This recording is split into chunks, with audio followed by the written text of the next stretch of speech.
Kalian pernah dengar istilah paham kiri?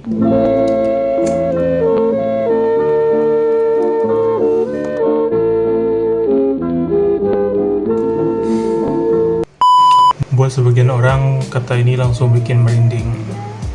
Bahkan ada yang ingat komunis, ada yang ingat revolusi, bahkan ada yang langsung nganggap sesuatu yang tabu buat dibahas.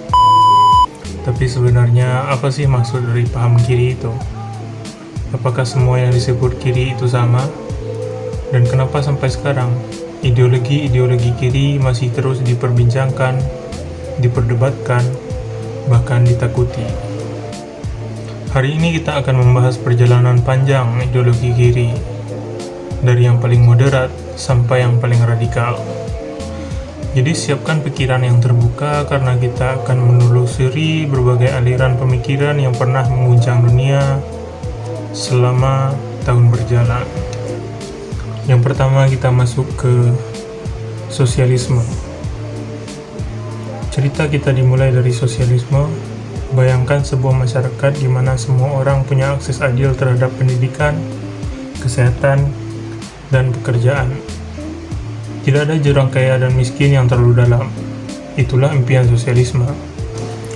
Dalam sosialisme, pabrik, tambang, dan tanah tidak boleh sepenuhnya dikuasai segelintir orang kaya. Sumber daya itu sebaiknya dikelola bersama oleh negara atau oleh rakyat lewat koperasi. Tapi sosialisme tidak selalu anti pasar. Ada versi moderat yang masih menerima kapitalisme tapi ingin memberi jaring pengaman sosial. Contohnya negara-negara Skandinavia seperti Swedia, Norwegia, Denmark. Di sana pajak memang tinggi, tapi rakyat mendapat layanan kesehatan gratis, pendidikan gratis, bahkan tunjangan sosial. Sosialisme percaya kesetaraan adalah kunci stabilitas.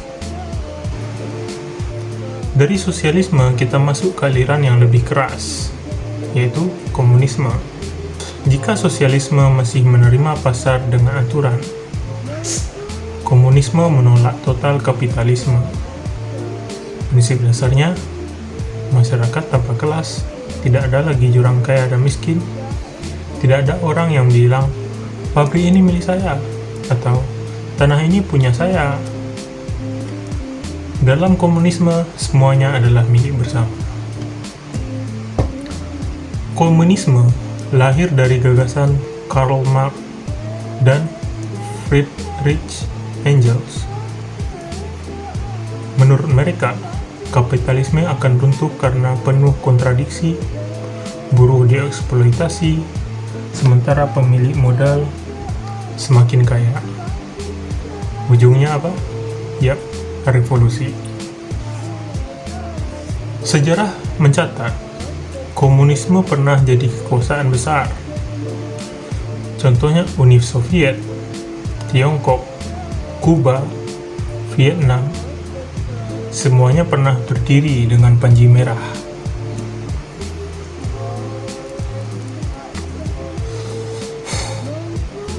Tapi kita juga tahu banyak kontroversi.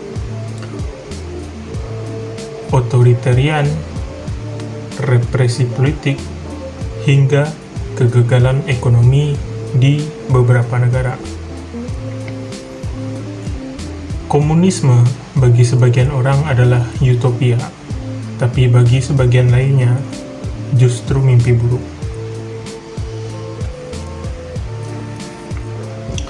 Yang ketiga ada Marxisme. Karl Marx percaya sejarah manusia adalah sejarah perjuangan kelas. Buruh melawan kapitalis, yang kuat menindas yang lemah. Bahkan perubahan masyarakat tidak ditentukan oleh ide atau moral, tapi oleh faktor ekonomi. Marxisme bukan sekedar teori ekonomi, tapi juga cara pandang. Ia menjadi dasar banyak gerakan kiri di seluruh dunia. Tapi bagaimana teori Marx yang lahir di Eropa Barat bisa dipraktikkan di Rusia, negara agraris yang feodal? Disinilah muncul Leninisme. Vladimir Lenin percaya, revolusi tidak bisa hanya menunggu buruh bergerak sendiri. Harus ada partai pelopor, sekelompok kecil yang disiplin yang memimpin rakyat menuju revolusi. Strategi ini terbukti tahun 1917, revolusi Bolshevik menggulingkan Tsar Rusia. Untuk pertama kalinya, dunia menyaksikan lahirnya negara komunis. Leninisme mengajarkan revolusi perlu organisasi, bukan sekedar spontanitas massa. Jika Lenin berbicara soal buruh, Mao Zedong dari Tiongkok punya pandangan lain. Di negaranya, buruh pabrik hanya sedikit, yang banyak adalah petani. Maka lahirlah Maoisme. Mao percaya revolusi bisa digerakkan dari desa. Petani bangkit melawan tuan tanah, mengepung kota lalu merebut kekuasaan. Strateginya adalah perang rakyat jangka panjang, gerilya, sabar, perlahan, sampai akhirnya menang. Hasilnya, tahun 1949, Mao memimpin kemenangan revolusi Tiongkok, mendirikan Republik Rakyat Tiongkok. Maoisme memberi pelajaran, revolusi bisa lahir dari sawah dan desa, bukan hanya dari pabrik-pabrik besar. Namun tidak semua pemimpin kiri sepakat.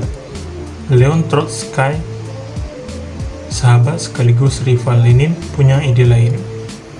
Trotsky percaya revolusi tidak boleh berhenti di Rusia, harus berlanjut ke seluruh dunia. Inilah yang ia sebut revolusi permanen. Kapitalisme itu global, maka sosialisme juga harus global. Tapi pada akhirnya, Trotsky akhirnya kalah dalam perebutan kekuasaan dengan Stalin dan dibunuh di pengasingan. Yang terakhir adalah anarkisme. Di luar marxisme, ada aliran yang lebih radikal lagi, yaitu anarkisme. Anarkis menolak semua bentuk otoritas, negara, kapitalisme, bahkan hierarki sosial. Mereka percaya masyarakat bisa hidup tanpa pemerintah, tanpa polisi, tanpa presiden, tanpa parlemen. Kedengarannya utopis, bahkan chaos kan. Tapi bagi mereka justru negaralah sumber penindasan. Dalam praktiknya, anarkis mendirikan komunitas-komunitas kecil berbasis solidaritas. Contoh paling nyata ada di Revolusi Spanyol tahun 1936, ketika banyak daerah berhasil dijalankan oleh anarkis dengan ekonomi berbasis koperasi. Anarkisme mengajarkan kebebasan total, meski banyak orang menganggapnya mustahil. Jadi kalau kita bicara soal paham kiri, jangan buru-buru menyamakan semuanya dengan komunisme, guys. Spektrum kiri itu luas sekali. Sosialisme yang moderat, hingga anarkisme dan komunis yang radikal ya. Masing-masing lahir dari konteks sejarah, dari perjuangan rakyat, dari kritik terhadap kapitalis. Ada yang sukses, ada yang gagal, ada yang membawa kesejahteraan, ada juga yang menimbulkan penderitaan. Pertanyaan akhirnya, di zaman sekarang, apakah ideologi kiri masih relevan? Jawabannya, iya. Karena selama masih ada ketidakadilan, selama masih ada jurang kaya dan miskin, gagasan kiri akan terus hidup, entah dalam bentuk reformasi atau dalam bentuk revolusi. Dan mungkin setelah mendengar kisah panjang ini, kamu bisa lebih paham bahwa kiri bukan sekadar label, tapi sebuah spektrum luas dari ide, mimpi, dan perjuangan manusia untuk mencari dunia yang lebih adil.